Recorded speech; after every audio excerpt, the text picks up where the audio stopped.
हामी सुरु गर्छौं ल।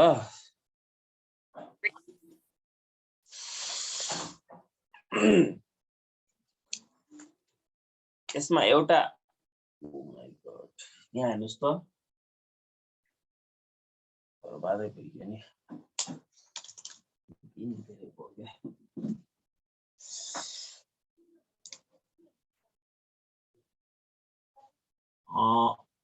हामीले एउटा बाँकी छ यसमा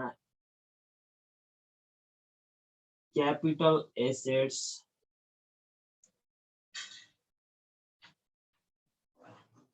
pricing model, capital asset pricing model CAPM सर्टकटमा है।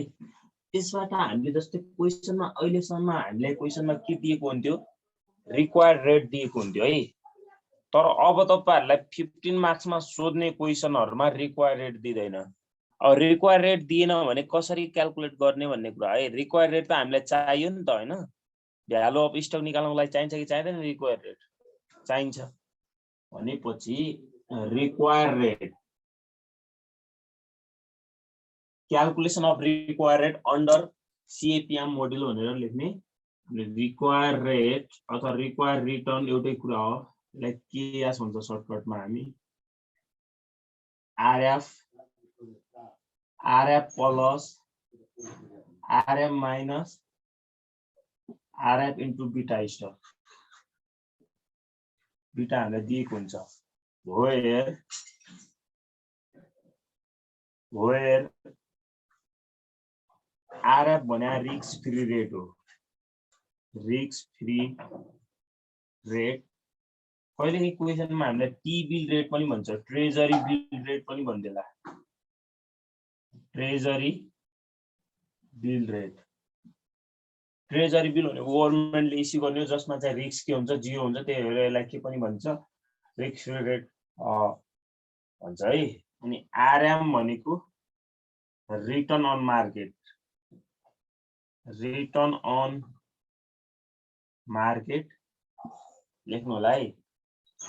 अनि हामीलाई डाइरेक्ट यो RM माइनस RF पनि दिएको हुन सक्छ कहिलेकाहीँ। RM माइनस RF भनेको risk premium, market risk premium भन्दा पनि हुन्छ, रिस्क प्रिमियम मात्र भन्दा पनि भयो है। रिस्क प्रिमियम अथवा मार्केट रिस्क प्रिमियम। हामीलाई रिस्क प्रिमियम दियो भने त्यसलाई के बुझ्ने, RM माइनस RF भनेर बुझ्ने। अनि बिग्रेको बी जस्तो बनाउनेलाई बीटा भन्छ। तपाईले यस्तो लेख्न सक्नुहुन्छ भने बीटा मात्र लेख्न पनि मिल्छ है। बीटा कोएफिसिएन्ट अफ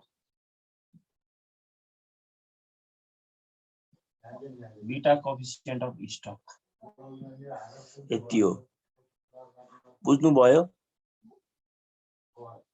अब यो फर्मुला है, अरु केही छैन यसमा। यो सानो फर्मुला तपाईहरुले बीबीएस थर्ड इयरमा पनि पढ्नु भएको थियो, फाइनान्समा पढ्नु भएको थियो होला है। अब हामी आज ट्यू 2076 एनालाइटिकल क्वेशन बनाउँछौं। पहिला सुरु सबैजना पेज नम्बर कतिमा आउनुस् भनेपछि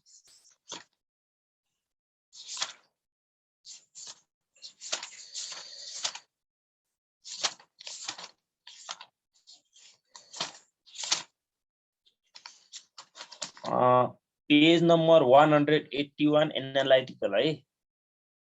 यो 77 को बाँकी छ है, त्यो आइआरआर वाला हामी छैन, यसको यो लास्ट हो। यो त्यो वाला त्यो टाइप गर्यो भने यो सकिन्छ के लगभग। यो भयो सबैजनाको? भएको होला नि हैन? यो बीटा हो है, बीटा देखिया जस्तो देखिन मलाई।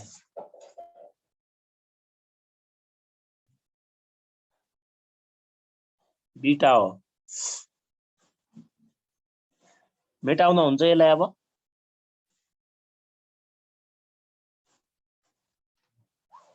ल ठीक छ, त्यो हेर्दै पनि गर्नुस्, क्वेशन पनि सुन्दै गर्नुस् ल।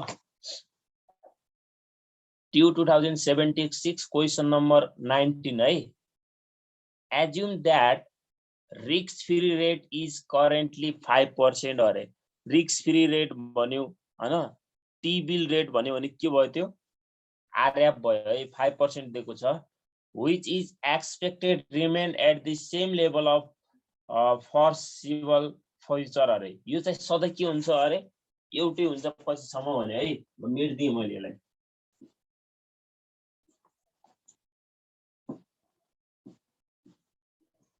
यहाँ पनि आइहाल्छ नि यही कुरा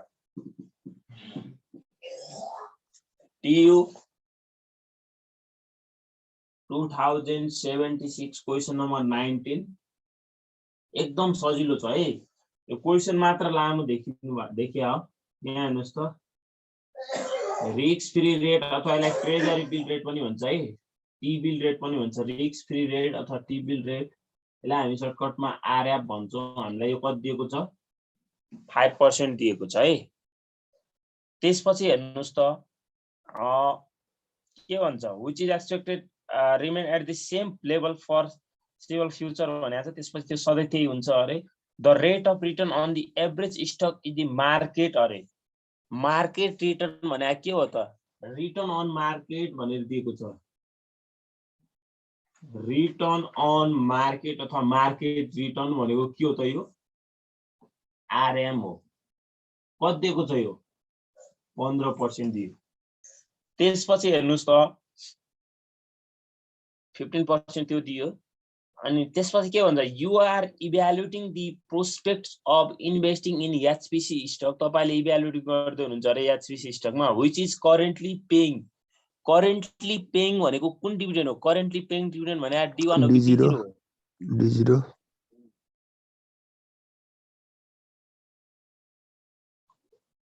currently paying dividend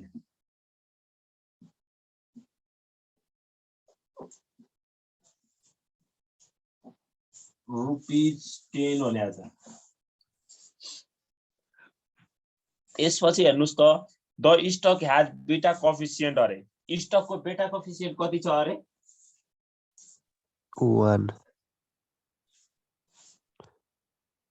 बेटा कोएफिशिएन्ट अफ स्टक यसलाई सर्टकटमा तपाईले यस्तै लेख्न मिल्यो है सर म बेटामा त राख्छु भन्दा पनि मिल्छ केही फरक हुँदैन your analysis has relevant that new production system and aggressive marketing campaign launched by the company will boost off in earnings significantly as a result the dividend on the stock is expected to grow expected to grow 20% for the coming 2 years growth rate grow हुन्छ अरे dividend grow हुन्छ expected year 2 भने यहाँ हेर्नुस् त यसको मतलब growth rate कतिसम्मको दियो हामीलाई growth rate for 2 year next 2 year यो भनेको कति हो भन्नुस् त मलाई जी 1,2 कति दियो त यो हामीलाई 20% दियो अनि त्यसपछि के भन्छ आफ्टर दिस पिरियड अरे अब यसपछि क्वेशनले भने पनि नभने पनि अब हुने ग्रोथ रेट कति वर्षपछिको मात्र हुन्छ भन्नुस् त 2 वर्षसम्म त भइहाल्यो क्वेशनले भने पनि नभने अब हुने ग्रोथ रेट थर्ड इयर पछि हुन्छ भन्ने बुझ्नु पर्यो क्या है त्यसपछि हेर्नुस् त त्यही भन्दैकै पनि होला त्यसपछि हेर्नुस् after this period the growth rate is expected to slow down or nominal level of 5% indefinitely अरे अब यसपछि हुने ग्रोथ रेट सधैं के हुन्छ अरे सेम हुन्छ इन्डिफाइनाइटली त भने कन्स्टेन्ट हुन्छ भनेपछि अब growth rate for third year लेख्न पाइयो third year and year after भनेर लेख्न मिल्छ क्या तपाईले असत्य भन्थे यति लेख्न सक्नु भएन भने यो लेख्नु भएन भने after the second year growth rate g equal to g3 comma dot dot भन्ने लेख्दा पनि हुन्छ है एउटै कुरा त हो नि कति छ त यो अब घट्छ अरे 4% हुन्छ अरे इन्डिफाइनाइटली भनेको फरएभर अब यति नै हुने भयो है 5% हो सर यसरी 5% को रहेछ अब हेर्नुस् त अब यो क्वेसनले सोधे पनि नसोधे पनि हामीले एकपटक के निकाल्ने हो स्टकको करेन्ट प्राइस अफ स्टक अथवा टुडे भ्यालु निकाल्ने हो हैन त्यसपछि अब के निकाल्ने हो क्वेसनले जे भन्छ नि तपाईले सबै यहाँ निकाल्नु भयो भने त्यही कुराहरु यहाँ मागेको छ अब हामीले सबभन्दा पहिला त रिक्वायर्ड रेट चाहियो नि त हैन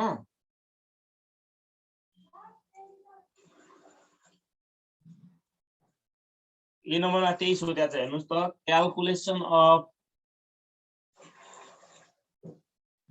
required rate यसलाई हामी सर्टकटमा केएस भन्छौं under CAPM model CAPM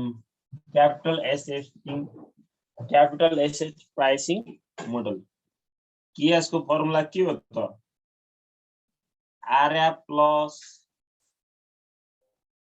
RM minus RF अनि यहाँ बीटा कोएफिसिएन्ट RF भनेको हामीलाई 5% दिएको छ अनि RM भनेको हामीलाई 15% दिएको छ RF भनेको 5% दियो अहिले बीटा कोएफिसिएन्ट कति दिएको छ 1 दिएको छ हेर्नुस् त योबाट घटाउँदा कति भयो 10 10 लाई 1 ले मल्टिप्लाई गर्दा 10 10 मा 5 जोड्दा 15% भयो यो 15% निकालेको सबैले बुझ्नु भएको छ फर्मुला हालेको त हो नि है यति गरेको सबैले बुझ्नु भएको छ अब हामीलाई भन्दिनुस् त हामीले के भनेका थियौं growth rate second last year सम्म हामीले P0 क्याल्कुलेट गर्दाखेरि ग्रोथ रेट कति सम्म हेर्नु पर्छ अरे डिभिडेन्ड राख्दाखेरि ग्रोथ रेट सेकेन्ड इयर सम्मको लेख्नु पर्छ भनेपछि यहाँ कसरी लेख्नु पर्यो भनेपछि मलाई एकजनाले भन्नुस् त 1 2 3 जस्तै टाइमलाइनमा कति सम्म जानु पर्यो हामीले 3 सम्म 1 2 3 भयो हैन हजुर अनि सेकेन्ड लास्ट इयर कुन हो त 2 3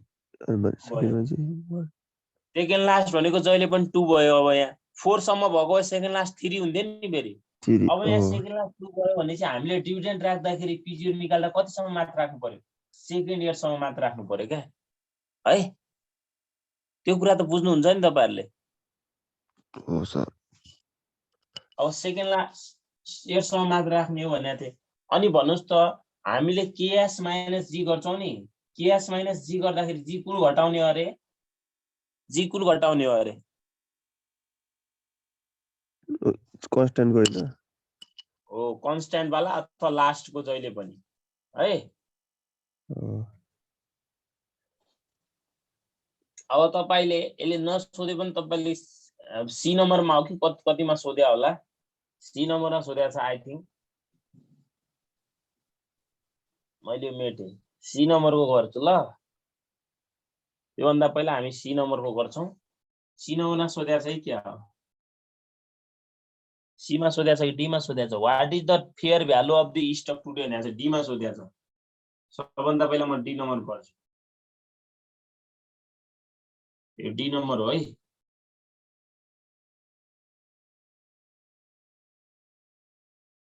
calculation the fair value of today भनेको अथवा स्टक भ्यालु अफ टुडे एउटै कुरा है stock value intrinsic value current price market price stock value today यसलाई हामी के डिनोट गर्छौं अरे P0 क्वेशनमा डिभिडेन्ड थर्ड इयर सम्म दिएको छ सेकेन्ड लास्ट इयर भनेको D2 सम्म हो D1 प्लस D2 गर्ने त्यसपछि लास्टमा P2 पनि गर्नुपर्छ भन्ने कुरा हैन नि अब यहाँ D3 भएपछि यहाँ P3 गर्नुपर्छ D4 भएपछि P4 गर्ने अब मुनि त त्यही त हो नि सबै ठाउँमा 1 प्लस KS माथि जति छ 1 1 प्लस KS माथि 2 छ 2 पावर गर्ने अनि 1 प्लस KS माथि पावर 2 छ 2 लेख्ने 2 छ नि त्यही भएर पावर 2 गर्दिने अब हामीले क्वेशनमा नभने पनि हेर्नुस् त तपाईले P0 क्याल्कुलेट गर्दाखेरि D2 सम्म जानु भएको छ नि तपाई अब वर्किङ नोटमा गएर डिभिडेन्ड निकाल्नु पर्यो माथि माथिको कुराहरु क्याल्कुलेसन गर्नुपर्छ भने हैन हामीले माथि माथिको कुरा क्याल्कुलेसन गर्ने D1 D2 अनि तपाईले 1 वर्ष बढी निकाल्दिनु पर्छ P2 निकाल्दा हामीलाई D3 चाहिन्छ नि त हैन अब मुनि गएर यहाँ 3-4 लाइन छोड्नु होला वर्किङ नोट भनेर लेख्नु होला working note calculation of expected dividend calculation of expected dividend for next 3 years. First next 3 years. Expected dividend in year 1. यसलाई हामी D1 भन्छौं. D1 कसरी आउँछ? D0 into 1 plus G. Growth rate राख्दा जुन इयरको डिभिडेन्ड क्याल्कुलेसन गर्दै हुनुहुन्छ त्यही इयरको के राख्नु पर्छ अरे ग्रोथ रेट राख्नु पर्छ. D0 कति छ अहिले 10 होला. 1 plus G हेर्नुस् त growth rate for next 2 year सम्म कति छ 20%. 20% मा 0.2 कति भयो यो 12 हो. ल यो 12 भयो. अनि फेरि डिभिडेन्ड इन इयर 2 भने लेख्नुस्. Expected dividend in year 2. Expected dividend in year 2 यसलाई हामी सर्टकटमा D2 भन्छौं. D2 कसरी आउँछ त D1 into 1 plus G गरेर आउँछ. D1 भनेको भर्खर तपाईले 12 निकाल्नु भयो. अनि ग्रोथ रेट 2 वर्षको पनि हेर्नुस् त दोस्रो वर्षको पनि 20% छ. भनेपछि 1.2 लाई 12 ले मल्टिप्लाई गर्नुस्. 12 × 144 भने 14.4 आयो हैन. 14.40 हो कि हैन? हो सर. अब dividend in year 3 expected dividend working नोटकै कुरा गरिरहेको छ है हामी. एक्सपेक्टेड डिभिडेन्ड इन इयर 3 निकाल्दिनुस्. 3 को कसरी हुन्छ त D3 equal to D2 into 1 plus G हैन. अब माथि गएर हेर्नुस् त D2 त हामीले भर्खर 14.40 निकाल्यौं. अनि 1 plus G राख्दाखेरि अब कुन इयरको राख्नु पर्यो थर्ड इयरको राख्नु पर्यो. थर्ड इयर पछि कति हुन्छ अरे ग्रोथ रेट सधैं 5% हुन्छ भने 2.05 कति हुन्छ यो भनिदिनु पर्यो मलाई.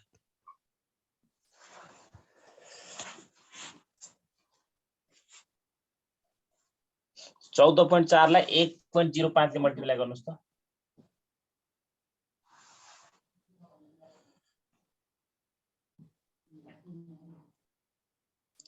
अरु जना निन्द्राको भेषमा त जोडिनु भएको छैन नि. अलि एक्टिभ हुनु पर्यो है. 15.12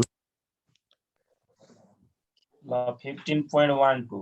अब हामीलाई P2 पनि चाहियो नि त वर्किङ नोटमा हैन. यसलाई P2 भनेको प्राइस आफ्टर इयर 2 भन्दा पनि हुन्छ अथवा इयर 2 भन्दा पनि हुन्छ. Calculation the price at the end of second year भन्दा पनि हुन्छ. हामीले त्यति लेखिराख्नु पर्दैन यहाँ. P2 ले डाइरेक्ट लेख्ने हामी वर्किङ गरिरहेका छौं अहिले. कसैले लेख्न मन लागेछ भने तल के लेख्नु होला price of stock at the end of year 2 भनेर लेख्नुस्. P2 पछि के आउँछ हेर्नुस् त D3 P2 हेर्नुस् त. P2 मा तपाईले इयर 2 मा तपाईले स्टक किन्नु भएको छ. तपाईले डिभिडेन्ड पाउने कहिले हो थर्ड इयरबाट. त्यो D3 माथि तल के हुन्छ त KS minus G. D3 भनेको के हो त भर्खर निकाल्नु भएन तपाईले 15.12 निकाल्नु भएको छ. अनि यहाँ रिक्वायर्ड तपाईले कति निकाल्नु भयो अघि KS 15% 0.15 भयो. लास्ट इयरको ग्रोथ रेट कति छ त अझ पनि मैले एकपल्ट दोहोर्याए है. तपाईले वर्किङ नोटमा प्राइस क्याल्कुलेट गर्दै हुनुहुन्छ भने अथवा तपाईले लास्टमा KS बाट G घटाउँदा सधैं के को घटाउनु पर्छ अरे लास्ट को G घटाउने है. कन्स्टेन्ट हुन्छ नि त लास्ट को सधैं. कति हुन्छ यो घटाउँदा 151.20 हो.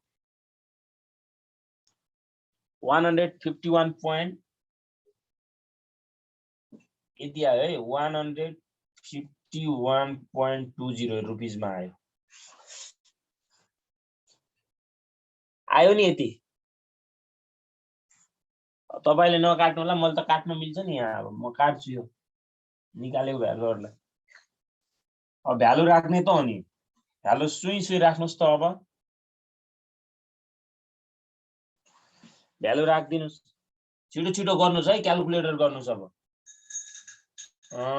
माथि 12 तल सधैँमा 1 plus 0.15 को पावर 1 फेरि माथि 14.40 तल फेरि 1 + 0.20 को पावर 2 माथि P2 कति भर्खर निकालेको हामीले 151.20 तल 1 + 0.20 को पावर 2 ल फटाफट भन्नु पर्यो आन्सर मलाई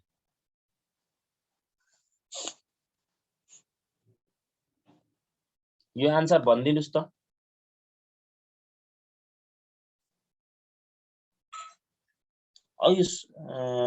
रोजीले यो क्वेशन गर्नु भएको छ 77 को सोध्दै हुनुहुन्थ्यो हजुर सर भएको छ ल भन्नुस् त आन्सर कति आएको छ यसो 10.43 10.43 प्लस 10.89 114.32 टोटल 135.65 65 त्यसपछि डी नम्बरमा अरु के भनिएको छ अहिले छैन अब हामीलाई हेर्नुस् त यसैको बी नम्बरमा भरेको छ तपाईलाई बी नम्बरमा के भनिएको छ एक्सपेक्टेड डिभिडेन्ड निकाल्नु सर नेक्स्ट 2 इयर्स सम्म अरे हामीले भक्कर निकालिहाल्यो नि D1 D2 निकाल्नु भयो हैन त अहिले भक्कर अब तपाईले बी नम्बर भनेर expected dividend year 1 equal to ₹12 and year 2 equal to ₹14.40 भनेर लेखिदिनु सकिहाल्यो नि सक्नुहुन्छ नि भक्कर यहाँनिर निकालेको आन्सर बी नम्बरको हो यो अनि सी नम्बरमा के सोधिरहेछ हेर्नुस् त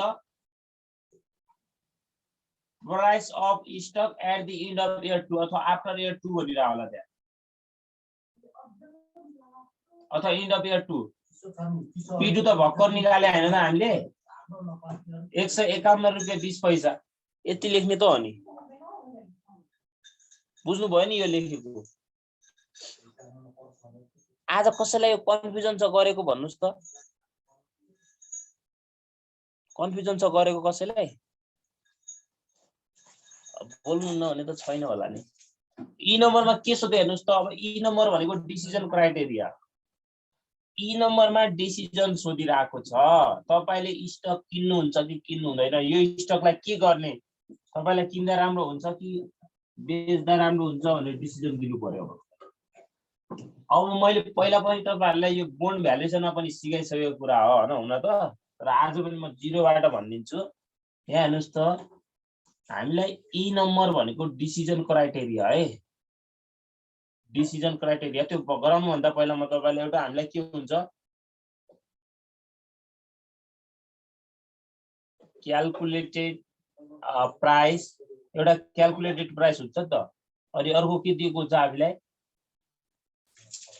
क्याल्कुलेटेड प्राइस दिएको छ अर्को के दिएको हुन्छ गिवन प्राइस हुन्छ नि त क्वेशनमा जहिले पनि गिवन प्राइस भनेको मार्केट प्राइस बुझ्नु होला क्या मार्केट प्राइस क्वेशनमा दिएको प्राइस भनेको गिवन प्राइस यति त बुझ्नुहुन्छ नि हैन क्याल्कुलेटर र गिवन भनेको त बुझ्नुहुन्छ नि अब तपाईहरुले दुईटैले नहेर्नु होला के डिसिजन दिदा सधैं कसलाई मात्र हेर्ने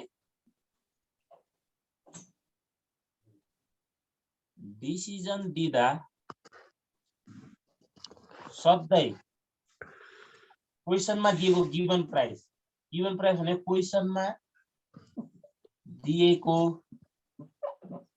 गिवन प्राइसलाई मात्र हेर्ने गिवन प्राइसलाई एक्जाममा यसो लेखेर नआउनु होला नि फेरि मात्र हेर्ने तपाईहरुलाई पहिलोलाई सिक भनिराका डिसिजन दिदा सधैं क्वेशनमा दिएको गिवन प्राइसलाई मात्र हेर्ने अनि हेर्नुस् त गिवन प्राइस सानो छ भने सानो भनेको के भन्दा सानो क्याल्कुलेटेड प्राइस भन्दा क्या गिवन प्राइस सानो छ भने किन्ने अथवा पर्चेज गर्ने भनेको र गिवन प्राइस क्याल्कुलेट प्राइस भन्दा सानो छ भने गिवन प्राइस क्याल्कुलेटेड प्राइस भन्दा गिवन प्राइस क्याल्कुलेटेड प्राइस भन्दा ठुलो छ भने सेल गर्ने भनेको क्या है अब तपाईले के प्राइसलाई मात्र हेर्नु पर्यो अरे गिवन प्राइसलाई मात्र हेर्नु पर्यो के गिवन प्राइस सानो हुनु भनेको के हो थाहा छ त्यो पहिला पनि लेखिसकेको छ गिवन प्राइस सानो हुनु भनेको त्यो अन्डर प्राइस हो गिवन प्राइस ठुलो हुनु भनेको ओभर प्राइस हो है अनि सर एउटा के कसैले सोध्नु भएन गिवन प्राइस र क्याल्कुलेटेड प्राइस बराबर पनि त हुन सक्छ भन्नु होला बराबर भएपछि हामीले के पनि नगर्नु नो एक्सन है तपाईं किन्न पनि सक्नु किन्दा पनि हुन त कसैले म किन्न पनि सक्छु भन्नु होला हैन पर्सनली भ्यूले तर इक्वली भएपछि नर्मली रिएक्सन गर्दैन इन्भेस्टरले केही पनि गर्दैन है अब तपाईले यो त तपाईलाई मैले दिएको टिप्स हो गिवन प्राइस सानो अब तपाईले के लेख्नु पर्यो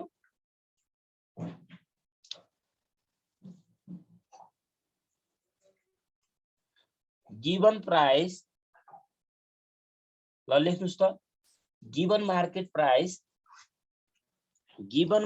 price is lower than given market price is कति छ त्यहाँ हेर्नुस् त भ्यालु कम छ नि क्याल्कुलेटेड प्राइस भर्खर तपाईले कति निकाल्नु भएको 135.65 हैन अनि यो कति दिएको छ हामीलाई 130 दिएको छ हैन गिवन प्राइस सानो भयो नि गिवन प्राइस सानो भयो कि भएन ई नम्बरको डिसिजन लेख्नुस् त ई नम्बरको डिसिजन लेख्नुस् given market price is lower then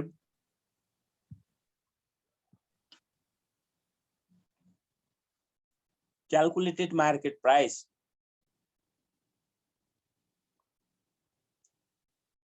it shows यसले के देखाउँछ भनेपछि it shows undervalued of stock it shows undervalue of stock यो undervalue भयो नि त यो भन्दा हैन so we should prefer TREFER है we should prefer buy the stock we should prefer buy the stock BUY buy the stock है buy the stock BUY buy किन्ने भनेको क्या we should भयो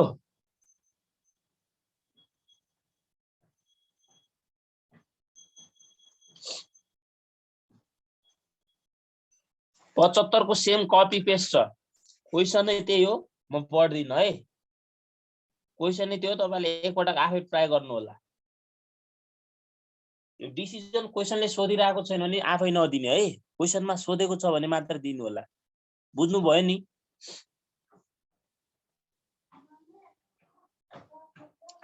ल ट्यु 2074 को क्वेशन हेर्नुस् त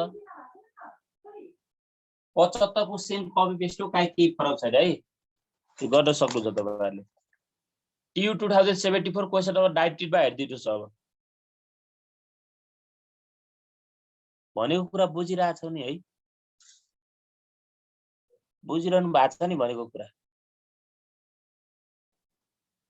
हो बुझिरहेको सर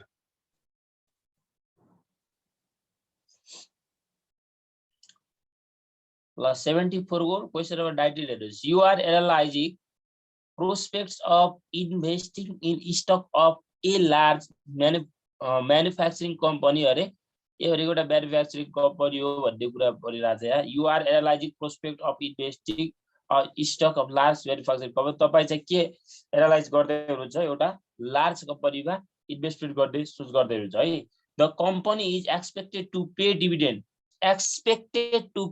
अरे कुन डिभिडेन्ड हो यो expected to be सिर्जना भन्नुस् त कुन डिभिडेन्ड हो D1 हजुर सर कुन डिभिडेन्ड हो यो एक्सपेक्टेड टु पे डिभिडेन्ड भनेपछि D1 हो कि D0 हो D1 भयो है हामीलाई क्वेशनमा फ्युचरमा दिएको डिभिडेन्ड अलवेज के हुन्छ अरे D1 हुन्छ कमिङ भन्ला एक्सपेक्टेड भन्ला विल पे भन्ला फलोइङ इयर इन भन्ला त्यो भनेको जहिले पनि एक्सपेक्टेड D1 भनेर बुझ्नु पर्यो है त अहिले क्वेशनमा हामीलाई D1 दिएकै छ त्यसपछि हेर्नुस् त the company expected per dividend भने D1 हामीले दिएकै छ है अनि and dividend are all expected to grow at constant rate अरे हेर्नुस् त सबै अहिलेसम्म चाहिँ सबै कन्स्टेन्टमै हुन्छ अरे। अब ग्रोथ रेट हामीले के दियो g बराबर 5% दियो, यो फरएभर भनिदियो। कुन मोडेल भयो त यो? कन्स्टेन्ट कन्स्टेन्ट ग्रोथ मोडेल भइहाल्यो नि। अब p0 निकाल्दा तपाईँ के हो त फर्मुला?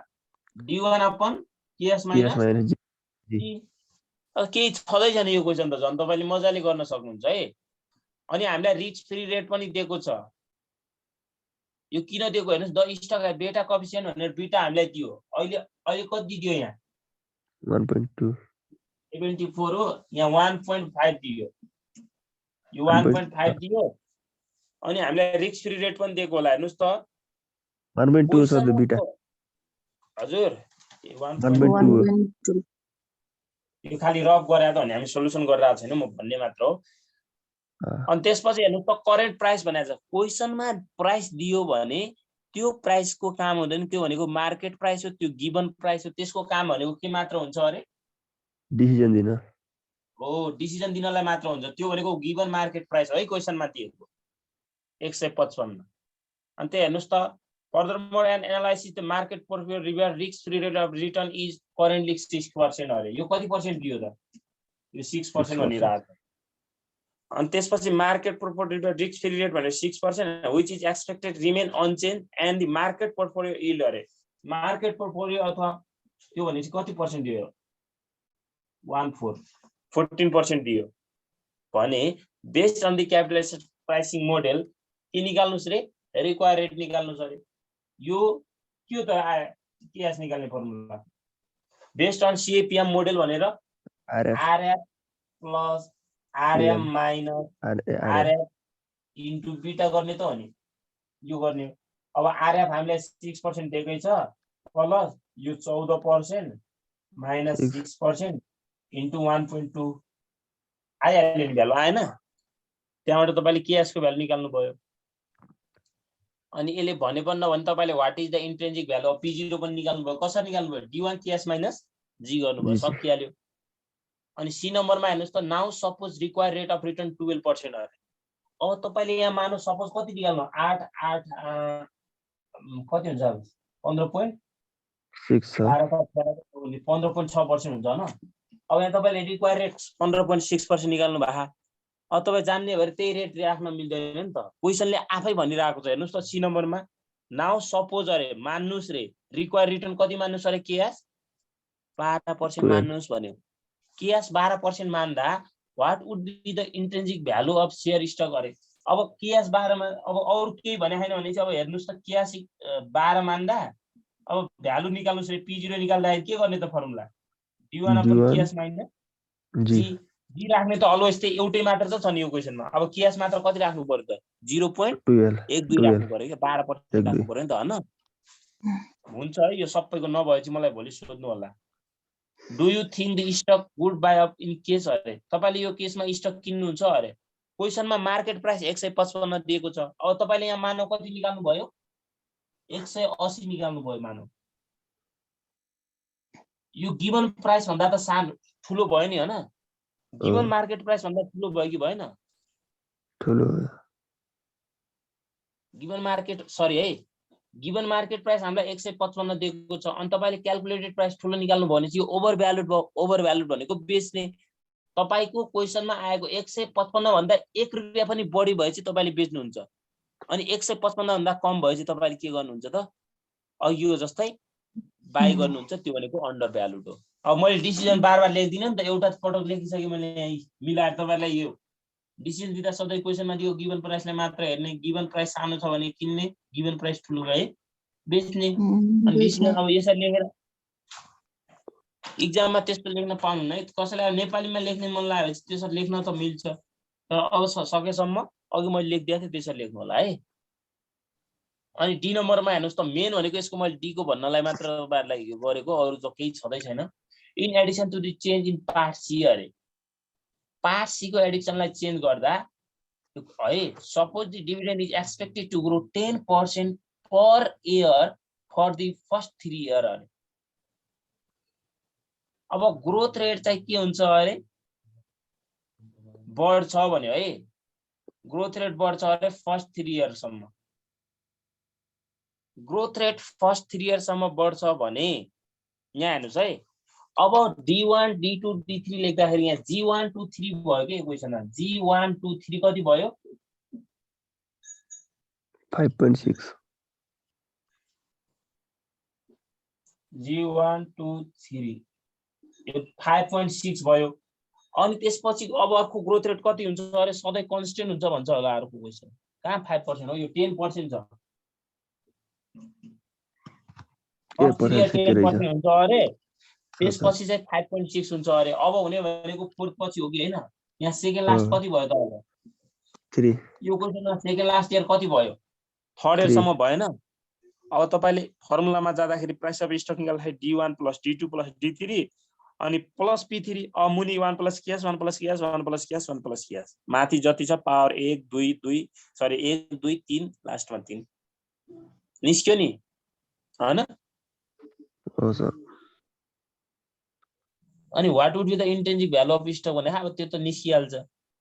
अब त्यो D1 D2 D3 क्याल्कुलेसन गर्नु होला, रिक्याल्कुलेट गर्नुपर्छ यसमा फेरि। बुझ्नु भयो नि? माथिकै राख्नु होला नि। ग्रोथ रेट त्यहाँ सुपर नर्मल भनेपछि अब 1 वर्षदेखि 3 वर्षमा कति भयो? 10% ले इन्क्रिज हुन्छ। अनि लास्ट फोर्थ इयरमा कति हुन्छ त? 5.6% ले इन्क्रिज हुन्छ। अनि लास्ट जी घटाउँदा प्राइस निकाल्दाखेरि जी घटाउँदा कुन घटाउने यसमा? 0.056 घटाउने भनेको 0.056 त हो नि हैन? कन्स्टेन्ट घटाइदिने गर्न सक्नुहुन्छ नि है? हो सर। ल गर्न ट्राई गर्नु होला, नभएपछि त म गर्ने भोलि सधैँ छु। अनि भोलि हामी यसको एउटा 77 को चाहिँ आईआरआर वाला छ, अरु त केही छैन, त्यो गरेर सकिन्छ होला सायद। त्यो सकेपछि हामी नयाँ लेसन स्टार्ट गर्छौं भोलि। भोलि त हुँदैन, पर्सि हट है। 15 मार्क्स आउँछ, एकदम सजिलो लेसन हो है यो, तर अलिकति ध्यान दिनु होला।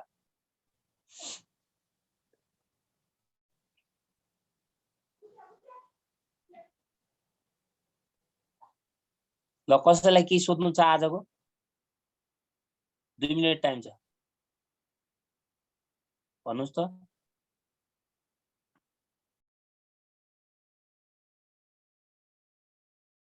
नानुजी पूजाजी बुझिरहनु भएको छ? बोल्नु न, तपाईहरु साइलेन्ट हुनुहुन्छ। छ सर।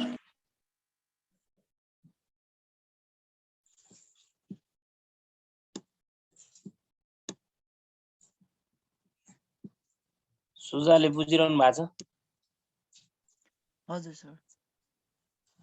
ल नबुझेस भन्नु होला है, अप्ठ्यारो नमान्नुस् क्या। जस्तै हामीले पढेको तपाईहरुले क्लियरिटी हुनु पर्यो। जस्तै हामीले लगभग कति मार्क्स पढिसक्यो थाहा छ इन्भेस्टमेन्टको? कति मार्क्स पढ्यो होला इन्भेस्टमेन्टको? भन्नुस् त, थाहा छ कसैलाई? लगभग 70 जति पढिसक्यो क्या, 75 70। धेरै पढिसक्यो हामीले इन्भेस्टमेन्टको। सेकेन्ड च्याप्टरबाट थर्ड च्याप्टरबाट 10 मार्क्स, अनि फोर्थ र फिफ्थ एउटा मात्र 15 मार्क्स त्यो अलि पढ्नु छ हैन? मोडल पोर्टफोलियो अनि 15 मार्क्स यो भइहाल्यो। लगभग यो पनि सकिएकै त हो नि। अनि 10 मार्क्स त्यो दुईवटा च्याप्टरहरु। बोन्ड भ्यालुएसन अनि पछि म्युचुअल फन्ड। बोन्ड भ्यालुएसन आइदिन्छ, कहिलेकाहीँ 10 15 पनि आइदिन्छ। ल 10 भनौं न। अनि 2 मार्क्सहरु यिनीहरुबाटै आउँछ के 2 मार्क्स पनि। यो च्याप्टरबाट पनि कहिलेकाहीँ 12 मार्क्स कहिले 17 मार्क्स दिदिन सक्छ। लगभग हामीले पढिसक्यौं है। अब यसको त थोरै छ, धेरै छदै छैन यसको। सर्ट च्याप्टर छ। अब एउटा मात्र हो मोडर्न पोर्टफोलियो मात्र लङ हो, अरु सबै सजिलो छ। सजिलो त सबै सजिलो छ, मतलब सर्ट भनेको लङ भनेको अलि त्यही हो। मजाले भ्याउँछौँ है हामी। ल आजलाई यो सक्यो, यो सकिने